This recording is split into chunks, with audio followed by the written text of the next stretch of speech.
নমস্কার। গল্পসঙ্গীর আজকের নিবেদন আশাপূর্ণা দেবী রচিত মোমবাতি।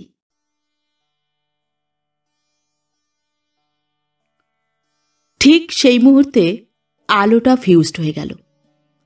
শুধু এই ঘরেরটাই নয়, সারা বাড়িরই। আর তারপর মোমবাতিটাও। কিন্তু আগের কথাটাই আগে হোক। বাংলা সাহিত্যের অন্যতম সেরা কথাসাহিত্যিক সিদ্ধার্থ সেন সেইমাত্র উপর্যুপরি দুটো সভা সেরে বাড়ি ফিরেই চাকর নিতাইয়ের মুখে শুনলেন একটি ভদ্রমহিলা 2 ঘন্টা ধরে অপেক্ষা করছেন। শুনে সত্যি বলতে হাড় জ্বলে গেল সিদ্ধার্থ সেনের। বুঝতে না পারার কিছু নেই, নির্ঘাত কোনো মেয়ে স্কুলের দিদিমণি, আর নির্ঘাতই কোনো ফাংশনের ব্যাপার, যা নাকি সিদ্ধার্থ সেনের পৌরোহিত্য ভিন্ন অচল। উফ, এই করতে করতে সাহিত্য শিখেই উঠতে বসেছে। সত্যি বটে, বাজারে তার লেখার চাহিদা দিন দিনই বাড়ছে। বাড়ছে প্রতিষ্ঠা আর পয়সা, কিন্তু শান্তি কই? দুধের দরে জল বিকিয়ে খদ্দের বেড়ে যাওয়া গোয়ালার মনে যে অনাবিল আনন্দ, চাহিদা বেড়ে ওঠা সাহিত্যিকের যদি সেই অনাবিল আনন্দ উপভোগের ক্ষমতা থাকত। সিদ্ধার্থ সেনের অন্তত সে ক্ষমতা নেই। তাই দিন দিন যতই তার প্রতিষ্ঠা আর প্রাচুর্য বাড়ছে, ততই যেন অসহিষ্ণু হয়ে উঠছেন। অতএব হাড় জ্বলে যাওয়ার জ্বালাটা কণ্ঠস্বরে গোপন রইল না। বলে উঠলেন, বসিয়ে রেখে দিয়েছ? কৃতার্থ করেছ আমাকে, ভাগাতে পারোনি? আগে ঢের করে তো বললাম, বাবু সভা করতে গিয়েছেন, ফিরতে দেরি হবে। তা শুনল না, বলল তা হোক, আমি বসছি। তা তো বলবেনি। কোথা থেকে এসেছেন জিজ্ঞেস করেছিস? সবই করেছিলাম বাবু, বললেন শুনে তোমার কি হবে, আমি তো বসে থাকবই। কিরকম দেখতে? মানে হচ্ছে ফর্সা, রোগা, চোখে চশমা, মাঝ বয়সে বিধবা স্ত্রী লোক বাবু, বেশ সভ্যভব্য মতন আর কি। অর্থাৎ সন্দেহের আর কিছু নেই, নিশ্চয়ই কোনো স্কুল শিক্ষয়িত্রী। মুখের চেহারায় কিঞ্চিত পালিশ ফুটিয়ে বসবার ঘরের দিকে এগিয়ে গেলেন সিদ্ধার্থ সেন। আর যেই সে ঘরের দরজার সামনে এসে দাঁড়ালেন, যেন পাথর হয়ে গেলেন। অপেক্ষা করছে কনক, নাকি 2 ঘন্টা ধরে অপেক্ষা করছে সিদ্ধার্থ সেনের জন্যে? টেবিলের উপর আড়াআড়ি করে রাখা রোগা রোগা ফর্সা ফর্সা 2খানা হাতের উপর চিবুকটা ঠেকিয়ে চুপচাপ বসে আছে, অবিকল 19 বছর আগের পরিচিত ভঙ্গিতে। এই দীর্ঘ সময়ের ব্যবধানে ওর বসার ভঙ্গির একটুও পরিবর্তন হয়নি কেন? কনক? হয়তো অস্ফুটে উচ্চারণ করেছিলেন, হয়তোবা করেননি, তবু কনক সহাস্যে উঠে দাঁড়াল। এই যে, সত্যি ও কেন সপ্রতিভ হবে না? ও কেন পাথর হয়ে যেতে যাবে? ও তো প্রস্তুত হয়েই এসেছে। তাছাড়া চিরকালের বেপরোয়া প্রগল্ভা মেয়ে। তাই কথা সাহিত্যিক সিদ্ধার্থ সেনকে মুখ করে দিয়ে স্বচ্ছন্দে বলে উঠল, এই যে শুভ লগ্ন এলো তাহলে শেষ পর্যন্ত। হাল ছেড়ে দিতে বসেছিলাম প্রায়। আরে একেবারে বরমাল্য হাতে? ওমা, 2 গাছাই যে! হেসে ওঠে কনক। ছিছি, মালা দুটো হাতে জড়ানোই রয়ে গিয়েছে। মোটা গোড়ে মালা, গাড়িতে তুলে দিয়ে গিয়েছিল ওরা।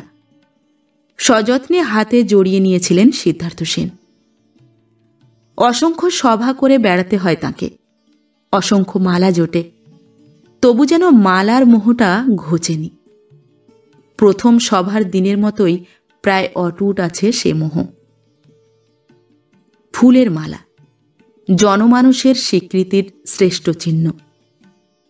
আজ সেই মালাটাই লজ্জা দিল।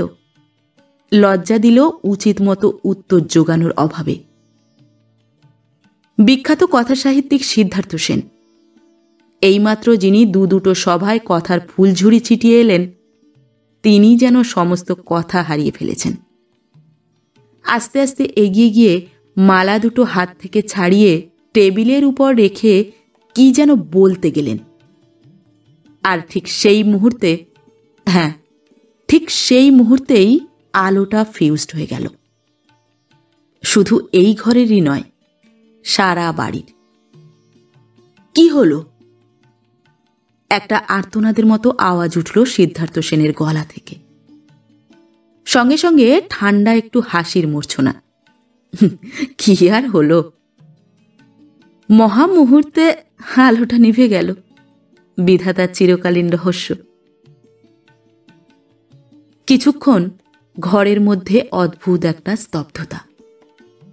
কতক্ষণ কে জানে। এখন কি আর আন্দাজ করে বোঝা যায়?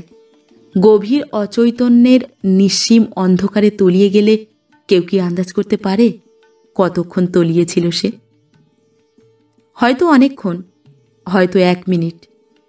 তারপরেই সচেতনতা ফিরে পেলেন সিদ্ধার্থ সেন। সচেতন, কিন্তু আত্মস্থ নয়। নার্ভাসের মতো চেঁচিয়ে উঠলেন, নিতাই, নিতাই, করছিস কি? একটা মিস্ত্রি ডেকে আন। নিতাইয়ের সাড়া মিলল না। হয়তো প্রভুর নির্দেশের আগেই কর্তব্যকর্মে তৎপর হয়ে ছুটছে সে। সাড়া মিলল অন্ধকারের দেয়াল থেকে। থাক না, মন্দ কি? বিধাতা কত রকম পরিহাস জানেন, তার নমুনা দেখতে পাচ্ছ। এও তো একটা মজা। বসে পড়ো না চুপচাপ। না না, এ কি?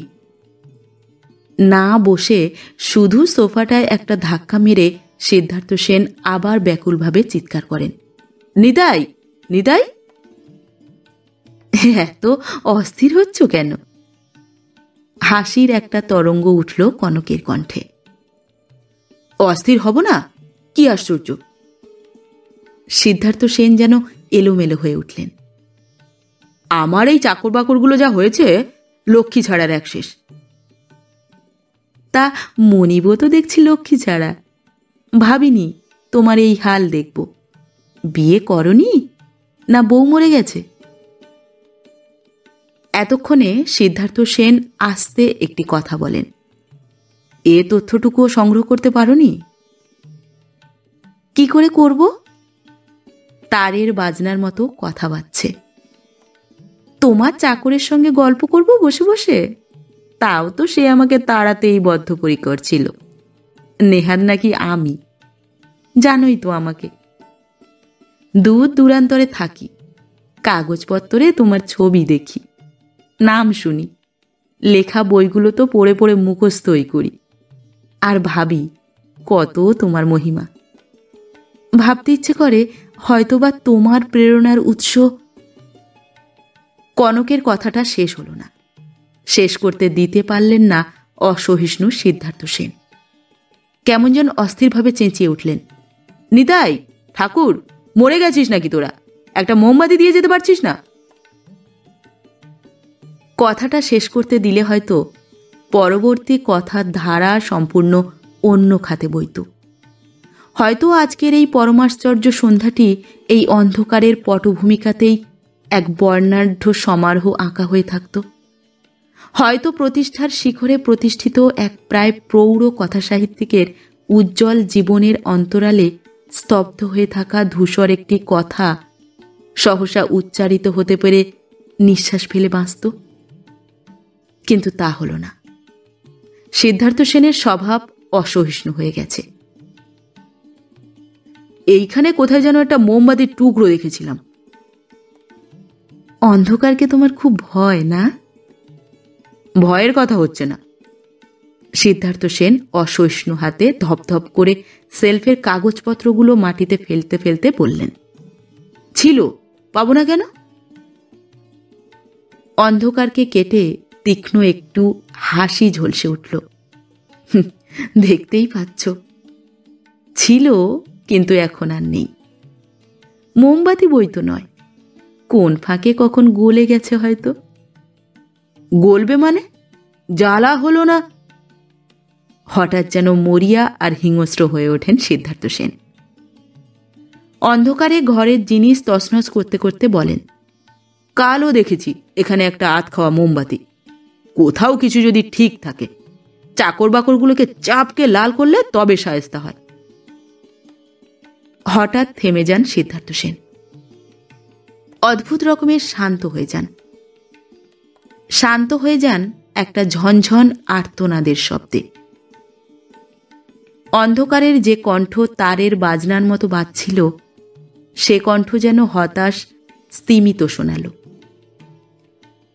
মোমবাতিতে আর কতটুকু অন্ধকার ঘুচবে? তার চেয়ে অনেক সাগর পেরিয়ে চলে চলো না অনেক দূরে। সেখানে বসে অনায়াসেই তো ভাবা চলে, তোমার মাথায় টাক পড়েনি, আমার রগের চুলে পাক ধরেনি, টেবিলের উপরের এই বিরাট মালা দুটি তোমার বিজয় মাল্য নয়, শিশিরে ভেজা ভিতু ভিতু ছোট একটি শিউলির মালা। ভাবলেই কি ভাবা যায়?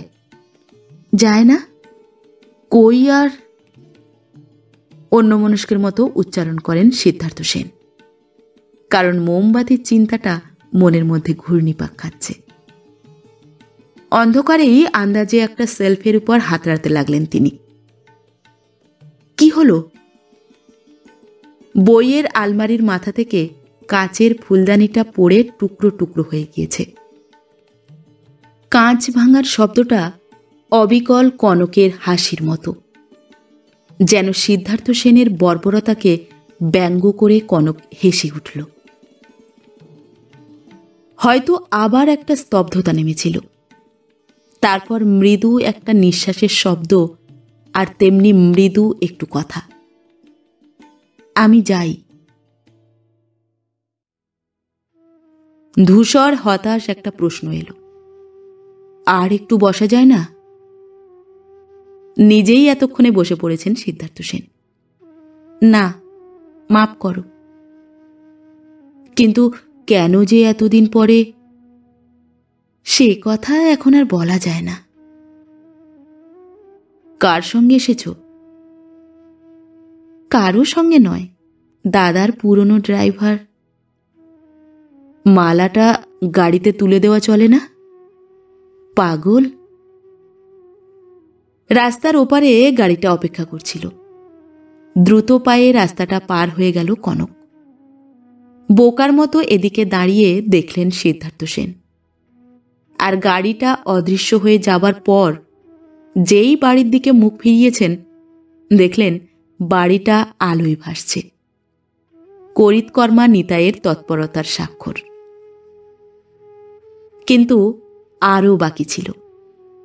সেই আরোটা পড়েছিল বসবার ঘরেই, সেলফের নিচে আটপোড়া এক টুকরো মোমবাতির চেহারা নিয়ে।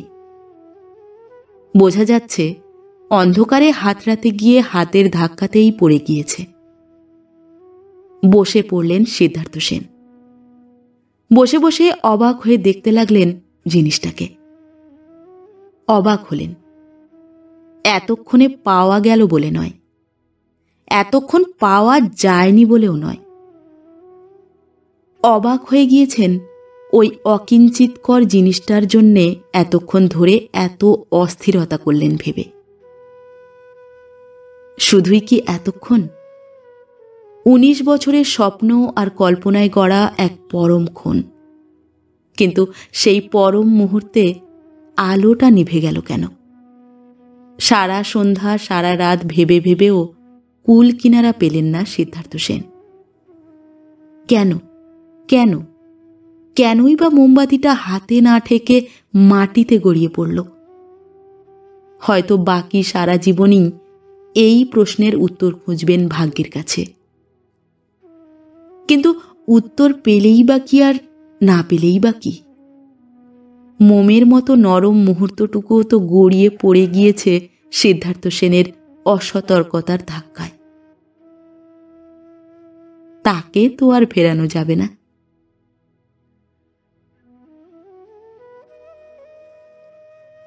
নমস্কার। পরবর্তী গল্প নিয়ে খুব শিগগির ফিরে আসছি। ততক্ষণ সবাই ভালো থাকবেন, সুস্থ থাকবেন। গল্প পাঠ ভালো লাগলে গল্পটিতে একটি লাইক করবেন এবং ভিন্ন ভিন্ন স্বাদের অডিও স্টোরি শোনার জন্য অবশ্যই চ্যানেলটি সাবস্ক্রাইব করবেন। ধন্যবাদ।